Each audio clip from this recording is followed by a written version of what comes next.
punta muna tayo dito kay Guanzon naman. Kay Guanzon, ha? 81 birthday ni dating Pangulong Duterte eh. Siyempre lahat po ito mga kababayan, may kanya-kanya pong mga speech. Dali. Sige, tuloy. Game. Ilang taon ako sa politika. Sa tiyan pa lang na nanay ko, 67 years old na ako ngayon. Politiko na ako. DDS. Psst, oy! Butang ina nyo, makinig kayo ha. Kukutusan ko kayo pagka... Mag-comment kayo mga DDS. I-bash nyo si Mark Ramos. Bilis! Papatay-patay kayo. Piso comment na nga lang. Ayaw nyo. Piso comment na nga yung bayad sa inyo. Ayaw nyo pang mag-comment to. Pakinggan nyo si Guanzon. Ilang taon ako sa politika.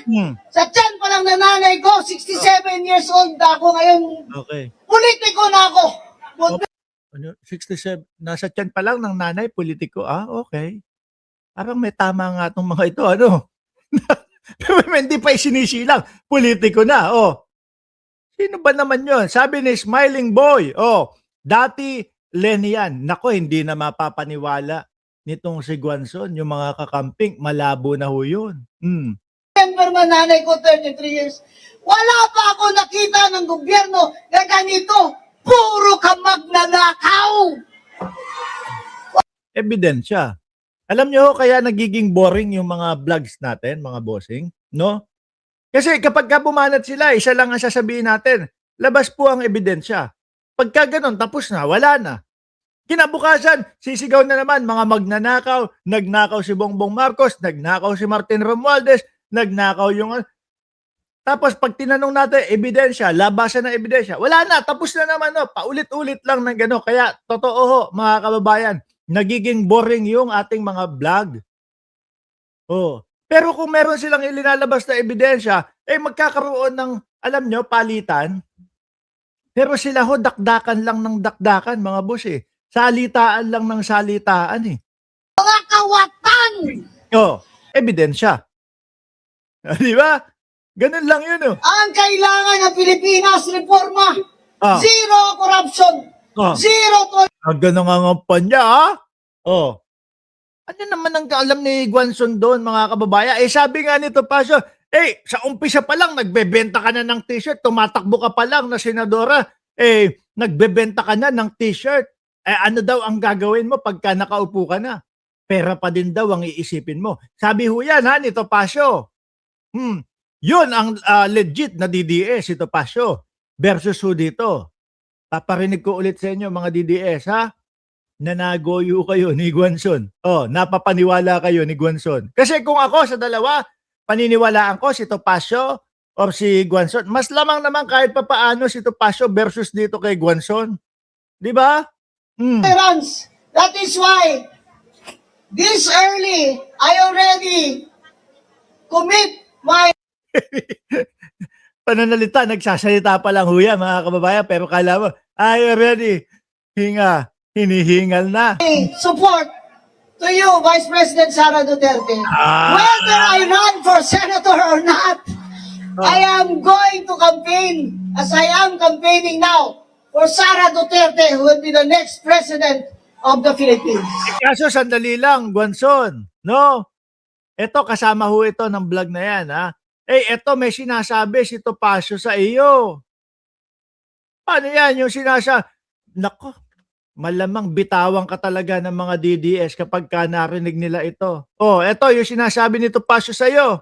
Ito pa lang si dating Commissioner Rowena Guanzon. Dito tayo nagbibigay tayo ng t-shirts sa kaibigan natin. Yes. Ito pa lang si Rowena. Yan, di ba? Ganyan sa mga kumakandidato. Tayo, nagbibigay tayo ng mga t-shirt o pamigay doon sa mga botante para makita nila, malaman nila, matuwa sila sa atin at iboto tayo. Si Guanzon daw po ano ginagawa? Guanzon ay nagbibenta ng yung mga t-shirt na nakalagay, mapapangiwi ka sa korap, bardagulan kung hindi mukha niya.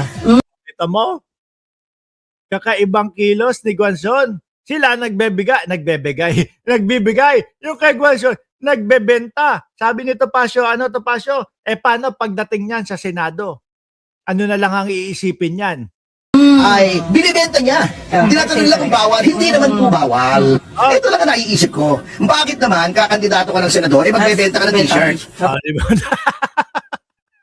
puro pera ho nasa utak. Oh. Kung kumakandidato ka pa lamang, pera na iniisip mo, kita na iniisip mo, ano iisipin mo pagka nandun ka na sa Senado? Di ba? Alam ba Pera, baka kailangan pambiling Gucci. Kailangan pambiling Rolex. ng PDP yan? Hindi naman po miyembro ng PDPC. Tapos ganyan pa, itatakwil, ano ka pa, sasabihin pa, hindi naman po yan miyembro ng, ng PDP. Ibig sabihin, parang gustong sabihin ito, Pasio, isinisiksik mo ang iyong sarili doon sa PDP. O, di po ba, mga kababayan? Saklap naman nun. Ikaw sabi ka na PDP, sali ako, PDP, Duterte, DDS ako. Tapos biglang sasabihin, hindi po yan PDP. Hindi po yan kasali sa amin. Kawawi. Si Commissioner Guanzon, pilit lamang niyang idinidikit, iniugnay yung kanyang pangalan kay VP Sara. Bakit? Dahil Saklap naman nun. Ibig sabihin, yung parang yung isinabi kay Roque, nakikisali lang sa politika. sikat, popular, malakas sa taong bayan, si VP Sara. Pero noong si Pangulong Duterte pa lamang ay gusto Ayan, pakinggan nyo mga DDS. Nung si dating Pangulong Duterte pa lang nandiyan daw, ano daw? gustong maging presidente, binablock niya yung certificate of candidacy. Pinapa-inhibit siya, ayaw niya mag-inhibit. Bago, nung presidente na si Pangulong Duterte, kung ano-anong sinasabi niya laban dito. Ayan, ito yung mga sasabihin ha. Yung mga sasabihin daw ni Guanzon, sabi nito Pasio, sa mga Duterte. Pakinggan nyo ho. Masanwa daw, kay Bastos daw, kay puro red jokes, pati kay VP Sara, tinawag ang Fiona. Ako pa, biruin nyo. Yung Mark Ramos nga, na hindi sumusuporta kay Vice Presidente Sara Duterte. Tayo ho, mga kababayan, hindi ko ho nasasabihan, hindi ko po nababanggit na Fiona ang Vice Presidente. Sa katotohanan, ako ay nagagandahan kahit madami yung nagsasabi sa akin na na hindi naman daw maganda ang Vice Presidente. Syempre ho, mga kababayan, syempre, di ba, beauty is in the eye of the beholder. Oh. Pero si Guanzon, galing kay Topacio, sinasabihan ng, ano daw po? Fiona. Oh, yari ka sa mga DDS niya. Magagalit sa iyo ang mga DDS. Tinawag niyang, basically, tinatawag niya magnanakaw nun eh. Biruin nyo, ha? Yung ikakampanya ninyo, yung nasa listahan ng mga senador ninyo, Ralis Carlenga, di ba? Sasabihin, magnanakaw. Paano yan, mga DDS? VP Sara na daw, 125 million in 11 days. Andiyan ang post niya, meron ako lahat. Tinawag niyang Fiona. Ang daming sinasabi niyan against VP Sara bago ang kapal ng mukha. Gusto pang mag-spokesperson. Yun lang.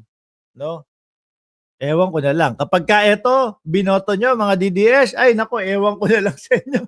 Pero hindi, kahit naman siguro iboto ng mga DDS, ito si Guaso, paunti na lang po ng paunti. Yung samahang budol, mga kababayan Biruin nyo po, sa loyalista, wala naman siguradong boboto dyan. Sa sumusuporta kay Pangulong Bongbong Marcos, kagaya po natin, lalo naman po talagang walang boboto dyan. Mga government supporter, hindi ho iboboto yan. Sa mga kakampi, malabo pong mauto ulit yan ni Rowena Guanzon. O, di po ba? Mga DDS, onti na lang po. Mga kababayan. Saklap naman. Bakit to? Biruin mo, nakailang beses na sumubok doon sa Kongreso. Hanggang ngayon, hindi pa din nanalo. Ngayon, Senado naman ang plano, ang tinatangka. Mukhang laglag, ngal-ngal pa din ho, mga kababayan. Di ba? Lalo na pagka nakita ng mga DDS, itong sinasabi nito Pasio. Sabi ko nga ho sa inyo, dito sa dalawa na ito, kung papipiliin nyo ako, kung sino mas papaniwalaan, although parehas silang DDS, mas maniniwala ako kay Topacio kaysa kay Rowena Guanzon. Di ho ba, mga kababayan?